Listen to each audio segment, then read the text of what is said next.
Tu hai un portatile vecchio con Windows fa schifo, ormai lo sappiamo tutti. Ti sei stufato di dover mettere l'account Microsoft, ti rubano i dati, tutte queste robe qua, via.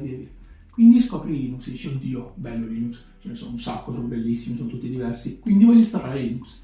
Cosa installo? Perché? Come lo scelgo? Bene, mi sono fatto tutte queste domande, mi sono comprato questo portatilino, 118 euro su eBay, è un ThinkPad del 2019 con un processore i5, ok, 4 core. Cosa è successo? Windows lo faceva andare lento, poca batteria, era inutilizzabile. Quindi cosa ho fatto? Ci ho installato Linux. Come l'ho scelto? Sono capitato su questo video YouTube di questo tizio che diceva oh che bello Marci, tu lo installi, ha un sacco di funzionalità, è molto bello, completamente diverso da Windows, è super rapido, dà nuova vita al tuo computer. Ok, va bene, proviamolo. Quindi ho installato Marci. Che cos'è? Una distribuzione Arch fatta da un tizio random su internet, non così random, ha fatto anche altri progetti, siete sviluppatori, lo conoscete, DHH. E che cos'è? Basato su questo concetto che tu non sai bene che cosa vuoi, ma qualcuno più esperto di te, che conosce bene il suo settore, è in grado di fare qualcosa per te che sarà in grado di utilizzare e darà valore magari alla tua esperienza. Per esempio nel mondo degli chef di alto livello, quando tu vai a fare un'esperienza culinaria, non scegli tu bene la degustazione, puoi anche fare delle degustazioni appunto decise dallo chef che ti prepara i vari piatti e tu devi solo andare lì a goderti il cibo. Bene, questo è lo stesso discorso ma per un sistema operativo, quindi è basato su Arch e poi lui ha fatto una serie di personalizzazioni che pensa siano utili per l'utente medio che sceglie questo sistema operativo, questo OS. Ho iniziato a usarlo e la batteria dura molto più di prima, il sistema operativo è molto più leggero, va molto più veloce, molto più performante rispetto a Windows, il computer ha di conseguenza tutta una nuova vita, tutto un nuovo tempo di utilizzo che è stato aggiunto alla vita dell'hardware, del processore, della RAM, eccetera. Oltretutto su questo piccolo schermo la gestione di Hyperland, che è il sistema che lui utilizza per la gestione delle finestre, è meraviglioso. Come vedete è questo tipico sistema che arrangia automaticamente le finestre e che voi poi potete, se avete bisogno, ridimensionare a vostro piacimento, ma che sono sempre ben ordinate e pulite sul vostro schermo.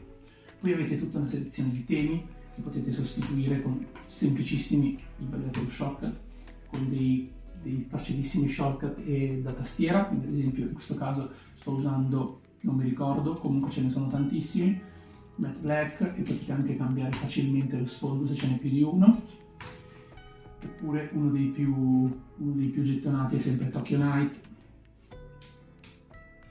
e anche qui li trovate con magari più sfondi disponibili. Appunto, come dicevo, veramente veloce, tutto funziona istantaneamente. Se avete mai avuto problemi per esempio di impostare le stampanti con Windows, dimenticatevene, su Linux gestire le stampanti è facilissimo, è istantaneo. L'installazione è molto semplice, la guida è fatta molto molto bene, quindi se avete un vecchio PC e volete provare Linux, io vi consiglio di dargli un'occasione. Se siete sviluppatori, che ve lo dico a fare? Su Linux trovate tutti gli strumenti di cui avete bisogno per lavorare. Forse non trovate, ovviamente non trovate gli strumenti specifici per Mac, per iOS, eccetera, perché sono bloccati con quella piattaforma lì. Magari fate fatica a sviluppare in C# perché Microsoft rende la cosa sempre un pochino più complessa, ma per l'altro 99% dei linguaggi di programmazione Linux è fatto per gli sviluppatori praticamente. Quindi è un sistema operativo su questa macchina che vi darà solo soddisfazione. Allo stesso tempo, se siete studenti, magari essendo studenti non avete tanti soldi per spendere in un nuovo computer e avete un vecchio PC che ancora funziona, che però arranca, fa fatica perché Windows lo appesantisce, lo rende molto lento, è il momento di provare Linux. Io vi consiglio di provarlo. DHH vi fa un grosso favore, vi trovate preinstallati tutti i software della suite LibreOffice, quindi avete Excel, avete PowerPoint e avete Word, o almeno le loro varianti open source, che ormai funzionano molto molto bene, hanno praticamente tutte le stesse funzionalità e hanno anche il supporto per importare ed esportare i file nello standard di Microsoft. Quindi, che dire, provatela. Se non vi piace LibreOffice, tra parentesi, potete sempre usare Google Drive e i tool di Google Drive, sempre che abbiate un account Google, un account Gmail e siate disposti a dare i vostri dati a Google. Sdogmatizziamo questa cosa che Linux è solo per sviluppatori, smanettoni, eccetera. Marci avrà una piccola curva di apprendimento. Se siete abituati a Windows è diverso, dovrete imparare alcune cose.